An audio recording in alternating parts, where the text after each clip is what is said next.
Mrs. GR had imaginatively heard what she wanted to physically hear and knew the outer world must confirm it. This is her story. Some time ago, we advertised our home for sale, which was necessary for us to buy a larger property on which we had placed a deposit.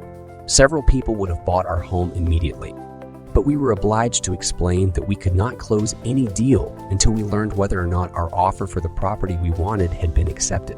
At this time, a broker called and literally begged us to allow him to show our home to a client of his who was eager for this location and would be glad to pay even more than we were asking. We explained our situation to the broker and to his client. They both stated they did not mind waiting for our deal to be consummated.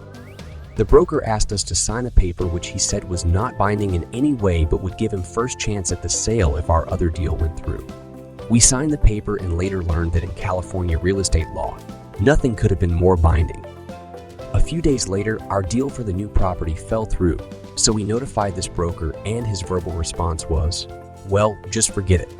2 weeks later, he filed suit against us for $1,500 commission. Trial date was set and we asked for a jury trial. Our attorney assured us he would do all he could, but that the law on this particular point was so stringent that he could not see any possibility of our winning the case.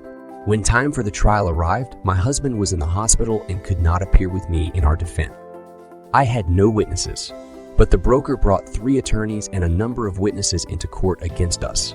Our attorney now told me we had not the slightest chance to win. I turned to my imagination, and this is what I did. Completely disregarding all that had been said by attorneys, witnesses, and the judge, who seemed to favor the plaintiff, I thought only of the words I wanted to hear. In my imagination, I listened intently and heard the foreman of the jury say, "We find the defendant not guilty." I listened until I knew it was true. I closed my mind's ear to everything said in that courtroom and heard only those words. "We find the defendant not guilty." The jury deliberated from noon recess until 4:30 that afternoon.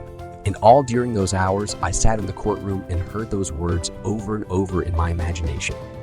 When the jurors returned, the judge asked the foreman to stand and give their verdict. The foreman stood up and said, "We find the defendant not guilty."